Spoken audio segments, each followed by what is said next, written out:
Merci. Alors là, on va passer à la partie en tant que chanteur. Encore un autre truc. Comment ton histoire d'amour est venue pour le chant et comment a-t-elle démarré? Alors, le chant a démarré par hasard. Hein, donc, c'était, comme je disais, par rapport au lycée, je devais faire un spectacle sur l'histoire du chant, l'histoire du jazz à travers le chant et la danse. Et ça s'est vraiment accru à partir du moment où je suis rentré au conservatoire.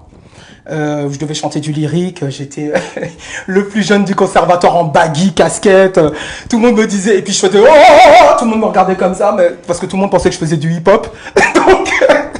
donc voilà, et puis j'en ai fait pendant 4 ans, et après j'ai arrêté parce que j'avais envie de faire autre chose, et c'est là que j'ai commencé à faire du gospel, et bon, ça m'a plus quitté en fait. Du coup, tu m'as dit, c'est quand que tu as commencé à te mettre à chanter? À l'âge de 18 ans. 18 ans. Ouais. J'ai tout commencé tard, en fait. Et quel a été ton premier style à part le gospel, parce que tu m'as dit que tu as commencé par ça, mais quel style tu as choisi après le gospel? Alors moi, j'adore la musique swing, la musique des années 20, crooner, Nat King Cole, Cab Calloway, et c'est vraiment ça qui m'habite. Moi, ma chanteuse préférée, c'est Ella Fitzgerald en jazz. Donc,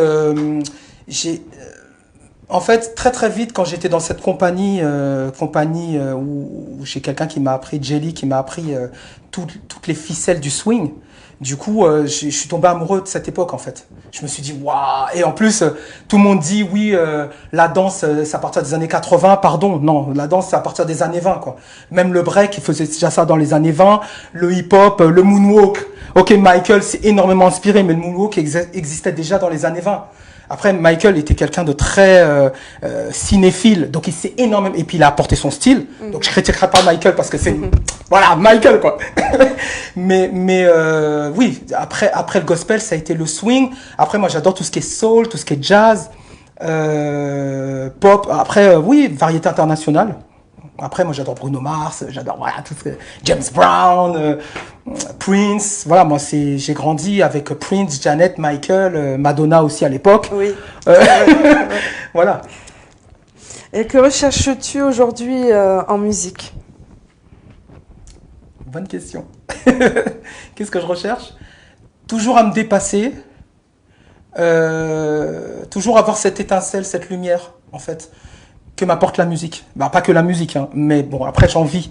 Donc automatiquement, toujours étant complètement en recherche perpétuelle et en mouvement perpétuel. Je t'en parlais tout à l'heure, tu vois. Ouais. C'est quelque chose qui m'habite énormément, de ne pas rester statique.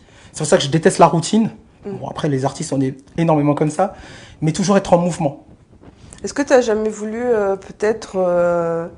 je ne sais pas, peut-être on n'en a pas parlé, mais est-ce que tu as écrit, tu as fait des titres, tu as créé des sons? C'est vrai qu'on n'en a pas parlé. Non, on n'en a pas parlé. Alors, c'est quelque chose que j'aurais voulu faire, mais bon, il y a quelque chose que j'ai développé, qui est pour l'instant dans un tiroir, parce que j'ai pas eu l'occasion de le développer. J'ai écrit une comédie musicale, en fait, sur le swing, sur le Cotton Club, mais du coup j'ai jamais développé parce que j'ai voulu le mettre en chantier et j'avais pas les financements. C'était un gros truc. Je me suis enflammé en fait, avec band, live, avec des personnages, une comédie musicale en fait. Et du coup c'est vraiment resté pour l'instant. Voilà, je désespère pas. Peut-être qu'un jour